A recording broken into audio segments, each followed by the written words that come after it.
ماشاء اللہ اللہم زد فزد۔ گناہوں کے سمندروں میں نہانا بھول جاتا ہے، گناہوں کے سمندروں میں نہانا بھول جاتا ہے، جو نعت پاک سنتا ہے وہ گانا بھول جاتا ہے۔ یہ دیوانہ زمانے بھر کی دولت کو چھوڑ سکتا ہے، مدینے کی گلی دے دو تو جنت کو چھوڑ سکتا ہے۔ علماء ربانیین، اسٹیج پر جلوہ فروز موقر اساتذہ کرام، صدر محترم، خواتین اسلام،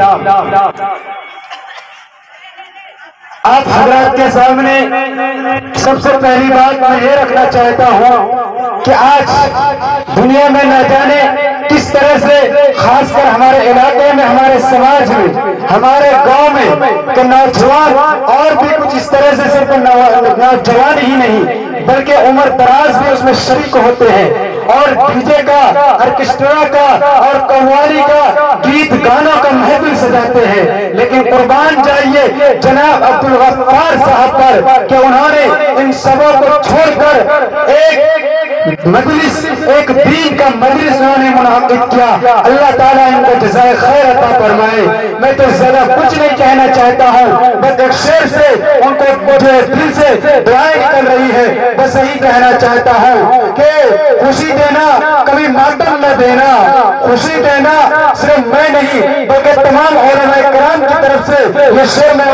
ان کے طرف نظر کر رہا ہوں کہ خوشی دینا کبھی ماتم نہ دینا، خدایا ان کو کوئی غم نہ دینا،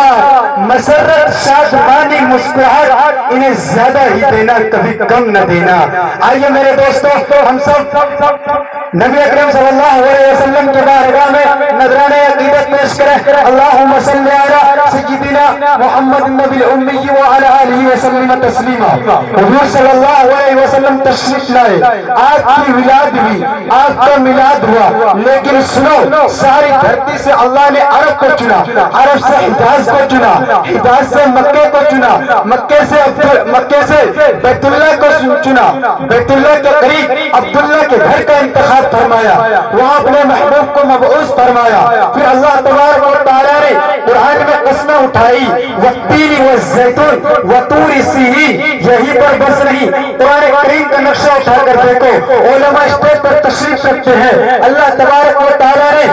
نبی اکرم صلی اللہ علیہ وسلم کو انسانوں میں منتخب فرمایا، لیکن اس انسانوں میں سے جس جماعت کا انتخاب کیا، جس قافلے کا انتخاب کیا، جس گروہ کا انتخاب کیا، ان اللہ اصطفیٰ آدم، اللہ تبارک و تعالیٰ نے اصطفیٰ کہہ کر سارے نبیوں کو مخاطب کیا، اصطفیٰ نوح، اصطفیٰ ابراہیم، اصطفیٰ اسماعیل، یعنی اصطفیٰ عیسیٰ، اور اس اصطفیٰ میں سے جسے پیدا کیا اسے کہا یہ ہے مصطفیٰ، جانے جہاں ہے میرا مصطفیٰ، روئے ارض و سما ہے میرا مصطفیٰ، کاملیت آدم میرا مصطفیٰ، افضلیت آدم میرا مصطفیٰ، کاملیت آدم میرا مصطفیٰ، شمع غار حرا ہے میرا مصطفیٰ، واضح لکھا ہوا ہے یہ قرآن میں، نہ تخیل تصور نہ دیوان میں، آ کے دیکھو حکایت میرا مصطفیٰ۔ اسی لیے تو حضرت عائشہ صدیقہ رضی اللہ تعالی عنہ فرماتی ہے کہ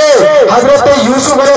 السلام کو مصر کی لڑکیوں نے دیکھ کر پورے کاٹے، مدہوشی میں کاش اگر میرے آقا کو دیکھ لیتے تو پورے کر جاتے، پورے ہوش و حواس میں۔ وہ صبح ربی کی سحر کا اجالا، وہ جس نے اندھیروں سے ہم کو نکالا۔ تو آئیے میرے دوستو، میں آپ کا بہت وقت لے لیا، اس کے لیے معذرت خواہ ہوں۔ سب سے بڑی بات تو میرے لیے یہ ہے میرے دوستو کہ اگر چار آدمی کے سامنے، ایک میلاد کے سامنے ایک انسان کو کھڑا کر دیا جاتا ہے تو کب کپانے لگتا ہے اور بول نہیں پاتا ہے۔ آپ کو بتاتا ہوں کہ مدرسہ مصباح العلوم، آپ کچھ لوگ عملی اٹھاتے ہیں کہ یہاں پہ تعلیم نہیں ہے، اگر تعلیم نہیں ہے تو اسے مصباح العلوم کے صدقے اور اسی مصباح العلوم کا فیض ہے اور ان علماء کرام کی تربیت ہے جو آج دلشاد سنگر پور آپ کے سامنے کھڑا ہے۔ تو آئیے میرے دوستو، آپ کے سامنے نعت نبی صلی اللہ علیہ وسلم پیش کرنے کے لیے دعوت سخن دینے جا رہا ہوں، جن سے میری مراد محمد دلشاد سنگر پوری کو میں اس شعر کے ساتھ آپ کے حوالے کرتا ہوں کہ صاحب طرز شہنشاہ ترنم ہے وہ، صاحب طرز شہنشاہ ترنم ہے وہ، گلشن بزم میں پھولوں کا تبسم ہے وہ اگر نغمہ سراؤ تو حوالہ ہو جائے جیسے چاند طلوع اور اجالا ہو جائے۔ مائک پر دلشاد سنگر پوری۔